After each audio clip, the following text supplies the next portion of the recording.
कर रखा था।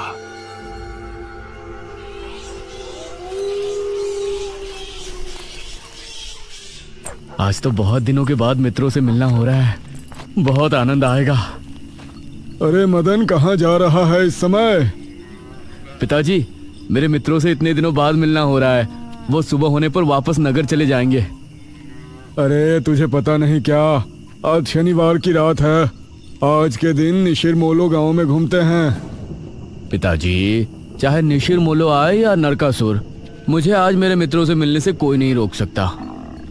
ठीक है, लेकिन ध्यान रहे, जैसे ही तुमको उनके कदमों की आहट सुनाई दे और उनका वो मंत्र जिसको वो दोहराते हुए आगे बढ़ते हैं, तो उन्हें बिना देखे किसी ऐसी जगह छिप जाना जहां से ना वो तुमको देख सके ना तुम उनको। और जब तक उनकी आवाज आना बंद ना हो जाए, उनके सामने नहीं आना। वो 4 भयानक आदमी होते हैं जो अपने कंधों पर एक ताबूत को उठाए होते हैं, और अगर कोई उन्हें देख ले तो वो जिंदा नहीं बचता। मुझे पता है पिताजी, अब मैं चलता हूँ। यह कहकर मदन घर से निकल गया, लेकिन उसके पिता के चेहरे पर उसकी फिक्र साफ नजर आ रही थी। निशिर मोलो आ जाएंगे और साथ ले जाएंगे। ऐसा लगता है कि हमारे गांव के लोग अभी भी दूसरी सदी में जी रहे हैं। वो तेज तेज कदमों के साथ आगे बढ़ रहा था। आगे बढ़ता हूँ। बिना ज्यादा सोचे वो जंगल के अंदर बने उस पगडंडी वाले रास्ते पर आगे बढ़ गया।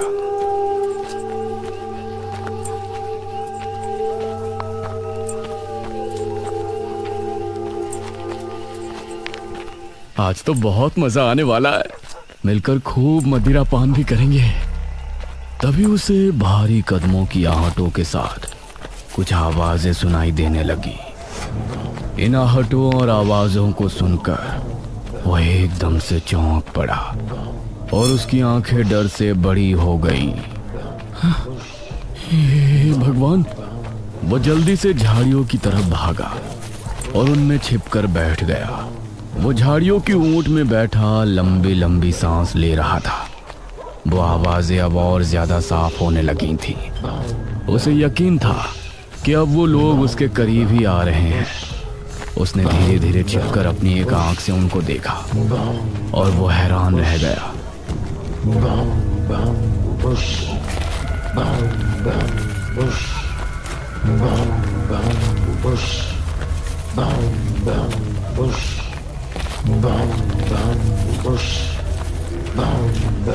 हे भगवान, मैंने इन्हें देख लिया। हाँ। मदन पूरी तरह से झाड़ियों में छिप गया और कुछ देर अपनी सांस तक रोके वहां छिपा रहा। फिर उसने धीरे से झांक कर देखा तो अब वो लोग कहीं नजर नहीं आ रहे थे। हाँ, लगता है चले गए। वो वहां से निकला और दोनों तरफ देखा तो वहां कोई नजर नहीं आया। हाँ, शुक्र है भगवान। उसने एक कदम बढ़ाया ही था कि तभी उसे फिर से वही आवाजें अपने ठीक पीछे से सुनाई देने लगी। उसने एक झटके से पलटकर देखा तो वो चारों ताबूत वाले शख्स ठीक उसके पीछे खड़े थे।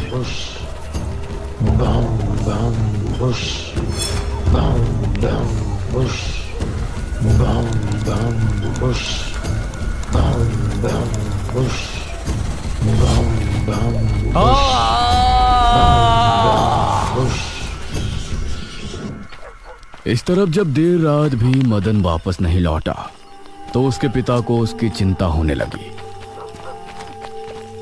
उसने गांव के एक आदमी विपुल को साथ लिया और जंगल की तरफ रवाना हुआ।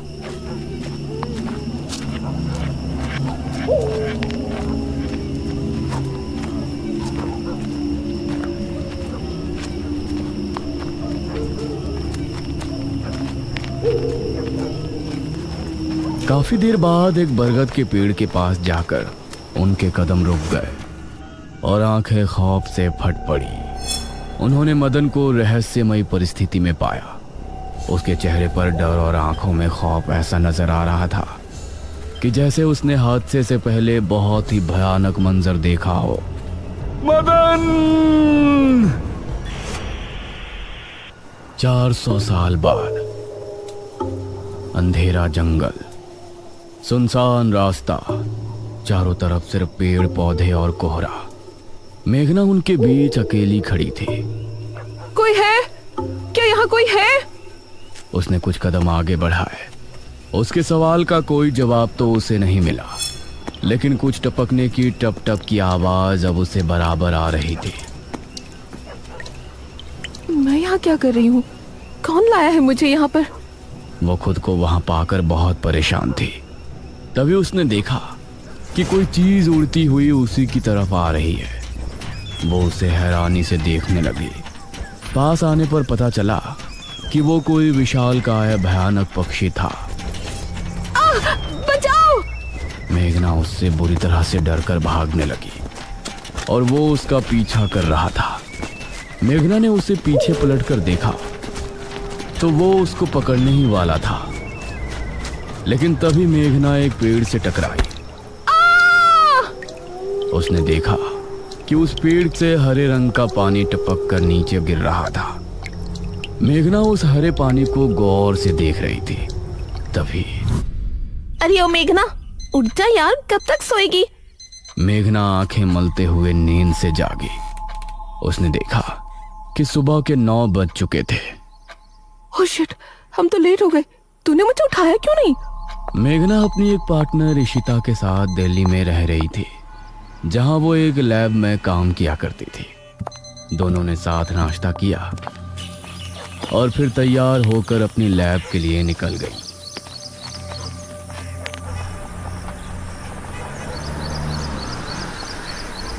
तेरा ऑमलेट खा खा कर मेरा पेट खराब हो चुका है। रोजाना कच्चा ही बनाकर दे देती है। शुक्र मना कि कच्चा भी खाने को मिल तो रहा है। तेरे भरोसे रहेंगे तो वो भी नहीं मिलने वाला। सोकर ही 9 बजे उठती है।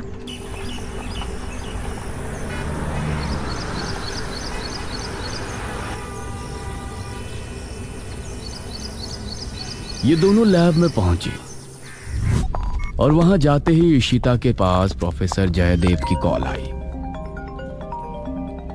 तुम दोनों ने इस बार बहुत समय ले लिया है। जो एंटीडोट बनाने का काम तुमको दिया था वो पूरा करोगे या नहीं? प्रोफेसर साहब, बस ये समझ लीजिए कि काम होने ही वाला है। आप हमें 3 दिन का समय और दीजिए। ये कहकर उसने कॉल काट दिया। तो इतने दिनों से प्रोफेसर को घुमा रही है, आखिर तू ये एंटीडोट तैयार करेगी कैसे? ये सुनकर यार देख ये किताब, इसमें बहुत से ऐसे लिक्विड के बारे में लिखा है जिनकी कहानी पुरानी दंत कथाओं और लोक कथाओं से जुड़ी है। तो तू कहना क्या चाहती है? मुझे इस किताब में बहुत ही अनोखे लिक्विड के बारे में पता चला है, जिसे मृत्युंजय अमृत कहते हैं। हम उस लिक्विड का टेस्ट करेंगे और अगर वो हमारे काम का निकला तो उसे यूज भी कर सकते हैं।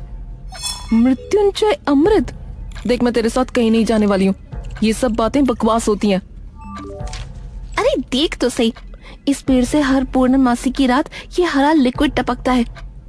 तभी मेघना ने देखा कि उस पन्ने पर किसी मृत्युंजय अमृत के बारे में लिखा था और उसमें ठीक वही पेड़ दिखाया गया था जो मेघना रोजाना अपने सपने में देखा करती थी। मतलब उस हरे पानी की बात ही इस किताब में लिखी थी। हे भगवान, क्यों हिला डाला ना, है ना इंटरेस्टिंग? मेघना ने कुछ सोचा और फिर जवाब दिया, हाँ तो हम दोनों कल ही बीरमपुर गांव के लिए निकलते हैं।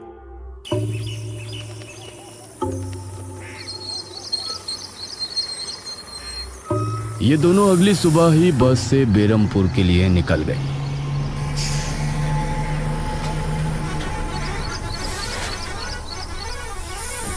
वैसे एक बात बता, तू मेरे साथ वहां जाने के लिए एक ही बार में कैसे राजी हो गई? मेघना ने सच को छिपाते हुए कहा, ऐसी अनोखी चीज देखने के बाद भला कौन नहीं होगा जो इसको देखना नहीं चाहेगा? ओहो, ये हुई ना बात। मैंने तुझे पार्टनर बनाकर कोई गलती नहीं की।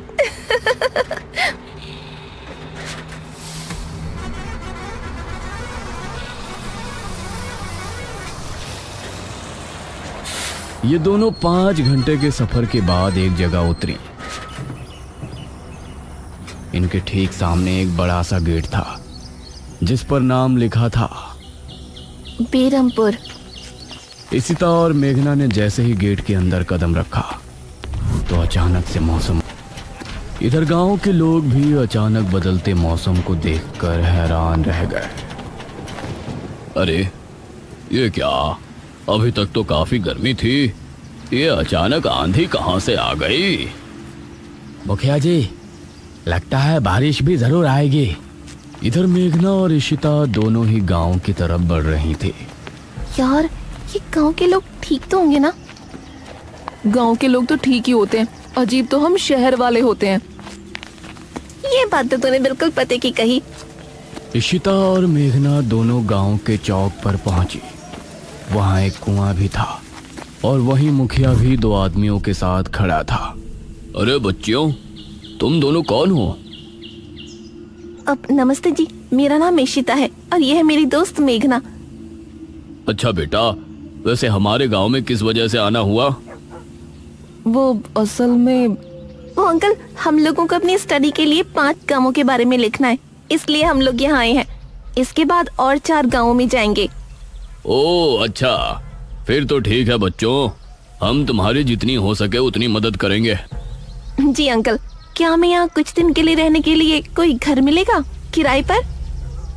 अरे बच्चों, तुमको किराए की घर की क्या जरूरत है? तुम दोनों जब तक चाहो मेरे ही घर में रह सकती हो। ठकुराइन वैसे भी लड़कियों से बहुत प्यार करती है। जी शुक्रिया अंकल।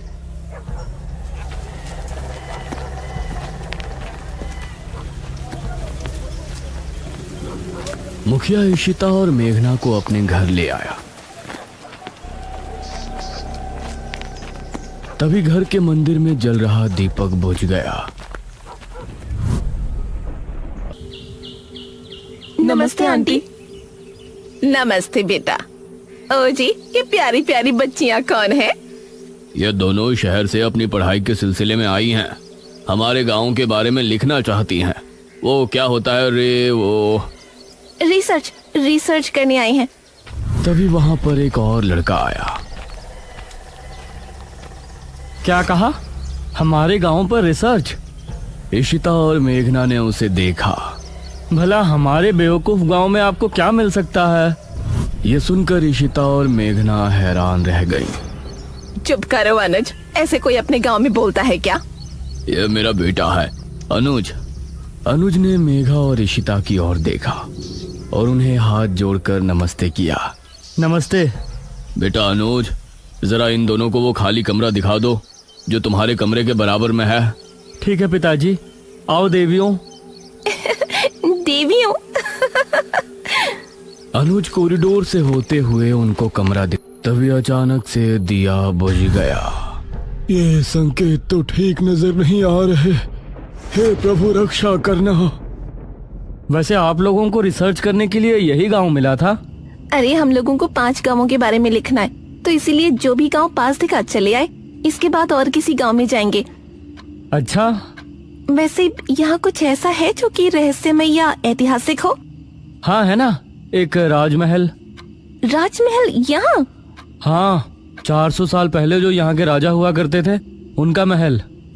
वैसे अनुज, क्या तुम हमें उस महल में लेकर चलोगे? हाँ, तुम लोग जाना चाहोगी तो जरूर। तो ठीक है, रात को जब सब सो जाएंगे तो हमें वहाँ ले चलना।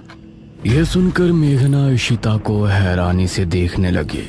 रात के समय तुम लोग मजाक तो नहीं कर रहे? नहीं, हम तो चलने को तैयार हैं। तुम्हें डर लग रहा है तो बताओ।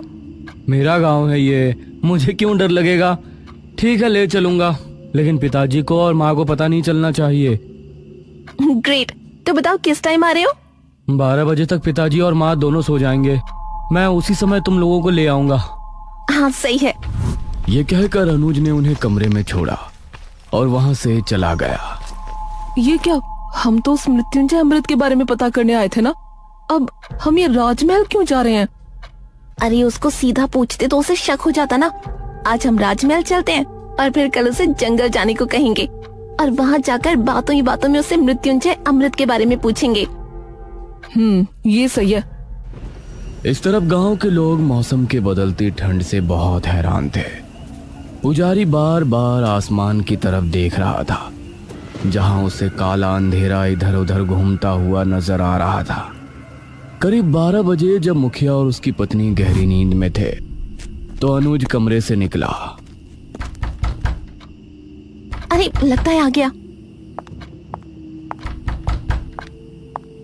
इशिता ने उठकर दरवाजा खोला। हाय अनुज। तुम लोग तैयार हो? हाँ चलो, हम तो रेडी हैं। तो चलो। अनुज इनको लेकर घर से निकला और इन्होंने 2 गलियां पार कर ली थी। उफ, तुम्हारे गांव में हवा इतनी ज्यादा चलती है क्या? रोज तो नहीं चलती, लेकिन शहर की 2 लड़कियों के साथ लगता है उनके शहर का प्रदूषण भी आंधी के रूप में साथ आ गया। कुछ देर चलने के बाद ये तीनों एक बड़े से राजमहल के सामने खड़े थे, जिसे देखकर मेघना को कुछ याद आने लगा। ऐसा लगता है कि इस राजमहल को मैंने पहले कहीं देखा है। ये है राजमहल राजा सूरजभान का। वाकई में काफी आलीशान है।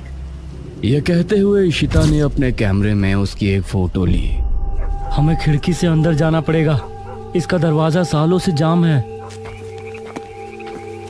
ये तीनों एक खिड़की के रास्ते राजमहल में पहुंचे और वहां की हर एक चीज मेघना को जानी पहचानी लग रही थी। इस तरफ गांव में आंधी का बहाव बढ़ने लगा था। सभी अपने अपने घरों में आराम से सो रहे थे।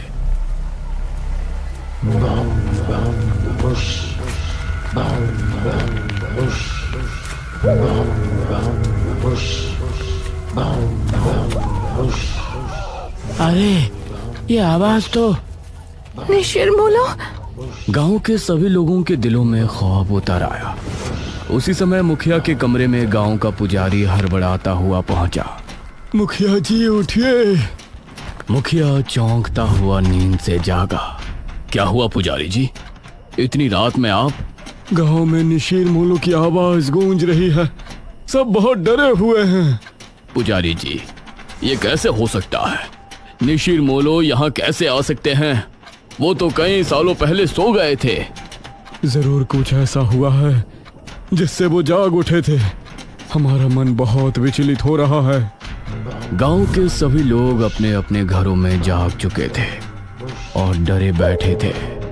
यह आवाज सभी के दिलों में खौफ पैदा कर रही थी। मेघना, इशिता और अनुज तीनों इस बात से बेखबर लग रहा था कि कोई सिपाही भारी जूतों के साथ गलियारे में चहलकदमी कर रहा है, लेकिन दूर दूर तक कोई नजर नहीं आ रहा था। उसी समय गांव के 2 आदमी संपत और कप्ता जंगल की सरहद पर बैठे हुए जुआ खेल रहे थे। अरे संपत यार, चल घर चलते हैं, अब बहुत समय हो गया। ओहो, अब तू हार रहा है तो घर चलते हैं। अरे चुपचाप पूरी बाजी खेल, इससे पहले तो मैं तुझे जाने नहीं दूंगा। हाँ। यह सुनकर कप्ता फिर से उसके साथ पत्ते बांटने लगा।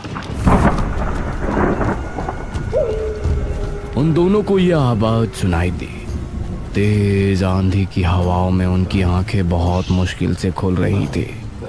उन दोनों ने देखा कि सामने से 4 आदमी अपने कंधों पर एक ताबूत उठाए मंत्र पढ़ते हुए चले आ रहे हैं। संपत और कप्ता इससे पहले कुछ करते, वो चारों आकर उनके सामने रुक गए। हवा का रुख थोड़ा कम हुआ। वो चारों अपनी लाल चमकती आंखों से संपत और कप्ता को घूर रहे थे। इधर इशिता, मेघना और अनुज को एक दरवाजा खुलने की तेज आवाज सुनाई दी और वो चौंक पड़े। न जाने उस दरवाजे से कौन निकला, जिसको देखकर ये तीनों चौंक पड़े। वहीं संपत और कप्ता के सामने खड़े वो चारों शख्स जो कि निशीर मोलो थे, उनके कंधों पर रखा ताबूत खुल गया और उसके खुलते ही संपत और कप्ता की चीख पूरे गांव के लोगों ने सुनी, जिसे सुनकर सभी गांव के लोग डर गए। ये किसकी चीख थी जी? निशीर मोलो, निशीर मोलो, ये चीख किसी अनहोनी की संकेत थी। निशीर मोलो आखिर कौन है? क्या है मृत्युंजय अमृत? और क्या संबंध है मेघना का इन सब से? इन सभी सवालों के जवाब जानने के लिए हमारे साथ जुड़े रहिए। इस